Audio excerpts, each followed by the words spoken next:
Other people want to thank the people who contributed to the comments at the back.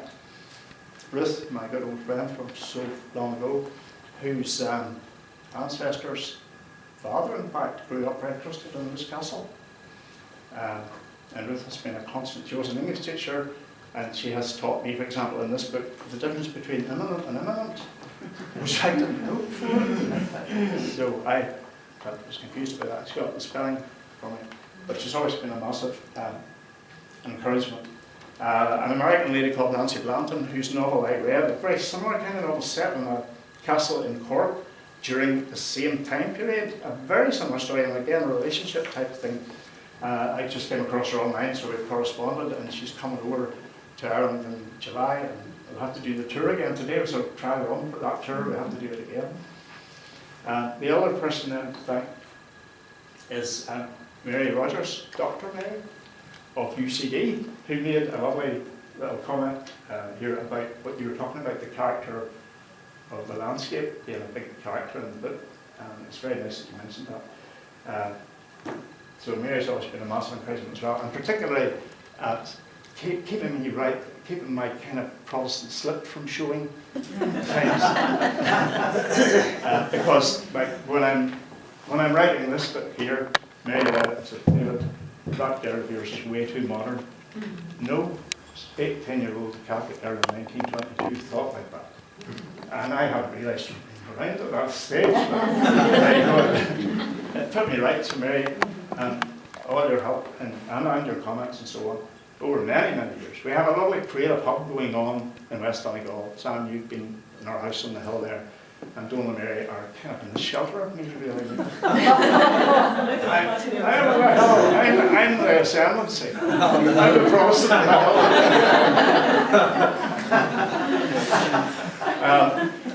But our interactions, Donall is a broadcaster with Radio Gaelta, and we play through one verse. Have you nervous about this?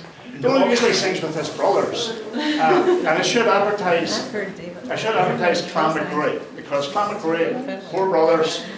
Donall was the youngest of them. Yep. And the 4 of them sing in Irish, and they sing songs from Ranafast, ancient songs. They've recorded one album. They're onto another album, and that will be coming out soon. And they appear on BBC 2 generally, and also on TG Cahir, and they're a big presence now in West Donegal, and it's fabulous to see that. So, do you want to talk about Ard Ti Cuain? Ard Ti Cuain, yeah.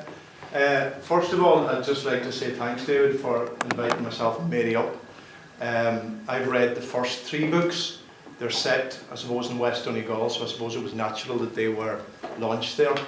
But it's equally natural that this is launched here. I went to university here, both myself and Mary, and so we're quite familiar with the Northampton coast, but we got another tour today, and I got sunburned. Who would have expected that? But it was just fabulous so to be here. And when I asked David about the launch, he said to me, I asked him, what are you going to do? He says, well, just probably a few tunes, bit of crack, that sort of thing. And I said, you should actually try and incorporate Ard Ti Cuain. And Ard Ti Cuain is a song written by Shane McAmbrose. And Shane McAmbrose was a Glensman. And he wrote it, well, there's 2 stories. One of the stories goes that, it was written in the 1840s, I think. One of the stories goes that he's sitting in Mullikintyre, and he's looking across at the Glens of Antrim, and he's thinking about his friends at home. He's thinking about the Christmases he spent on the White Strands playing hurling. He's thinking about the flora and fauna, I suppose, of the Glens of Antrim that aren't in the Mullikintyre, and he misses all of that, and he misses the people. And he says in the last verse, I wish I had a cutcha, which is it's about the quarter size of a curra. And he says, I wish I had a little cutcha so I could roll back to Ireland and die in Ireland and be buried in Ireland. So that's one of the stories. The other stories is it's a similar story, but he imagines that he's one of the immigrants, that common crossing between here and Islay and Mullikintyre, etc. And he imagines he's one of the immigrants on the Mullikintyre, thinking of home and wishing to be back home. So I said, David, you should definitely incorporate that. Never thinking he was going to say, you'll sing it. So what was it, Sam, you said earlier, say nothing, is it? So I should have just said nothing. He says, good stuff, best luck with that. So he asked me to sing it. I've never sung it before in my life. I think my wife Mary's away in the head listening to me humming it this past week. But it's a song I really, really love. Scara Bray, band from West Donegal, and actually Dahi Sprul, I think, is from Derry. He sings it on that CD and he does a real fabulous job of it. I'm not going to do that, but I do love the song and I'm going to try and sing it. We haven't rehearsed or anything, but we'll see how it goes anyway. We just go straight through. Alright, we'll do one verse and then that'll remind you of the tune. Yeah. So who's doing it? We are. Right, go for it. Yeah.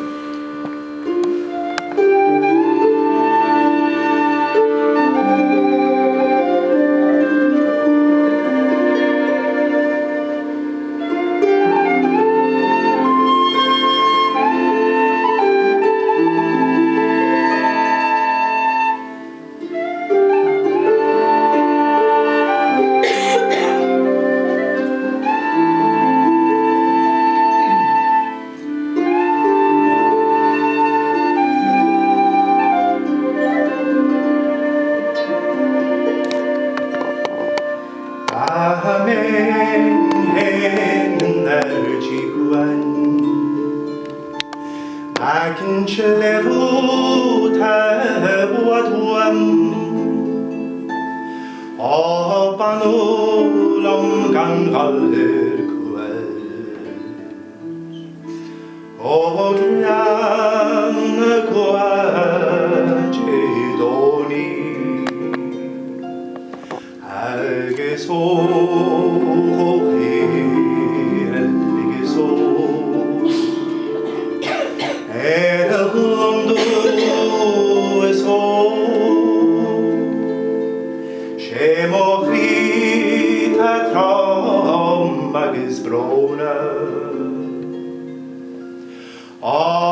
Shami noli chaima he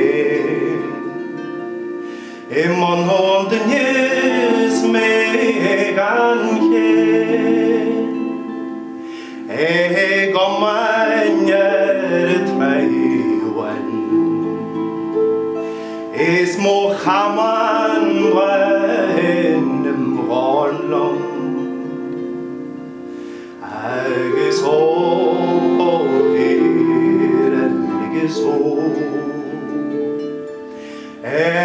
Lando is Shemochrit atrom agis brona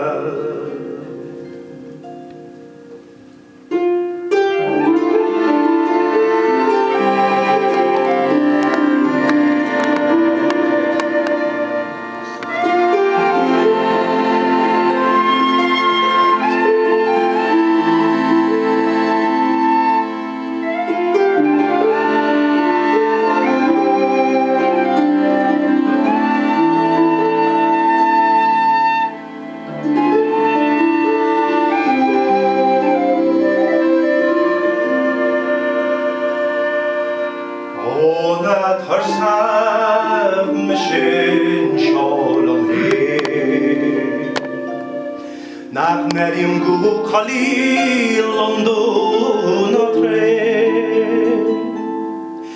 Galwan smola miska Is hanerium hein dora Agus ho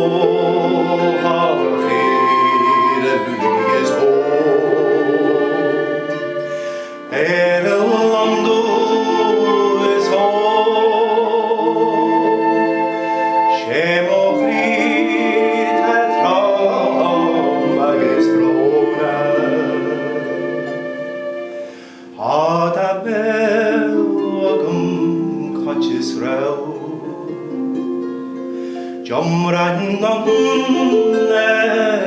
trau E sol agus je go chrainslin. Is going she blessing yerin. Help me. Agus home here is home. Er londo is home. She mo griet ram agus brona. She mo griet ram agus brona.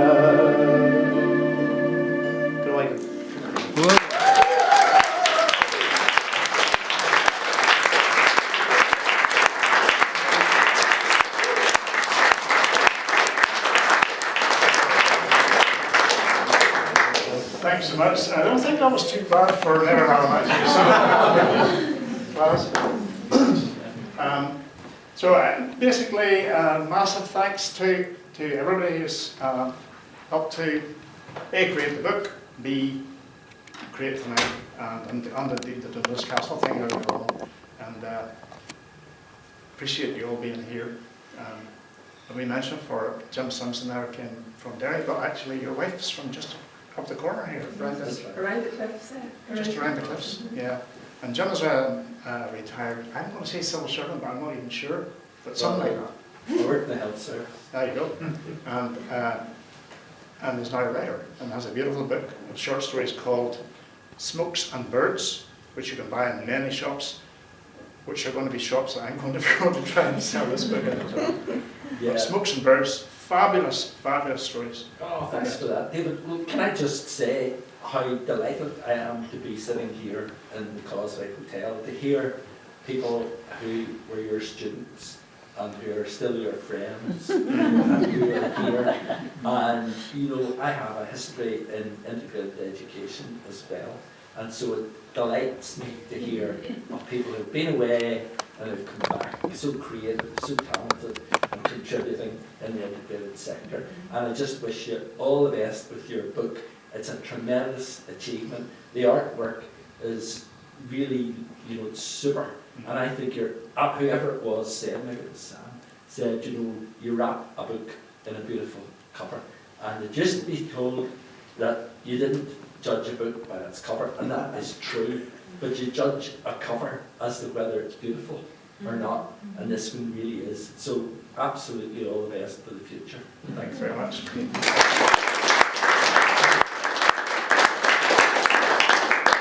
And so we're invited, if you wish to do this, to go down to the bar afterwards and have a drink down there. There is a musician playing, but this group has a reputation of kind of taking over. So we'll see how he stands at the end of the night. There's a kind of honor folks about them taking over a session here.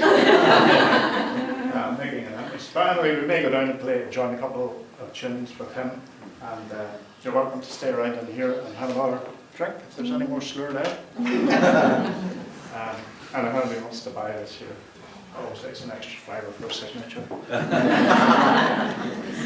No, very much appreciated. Cheers.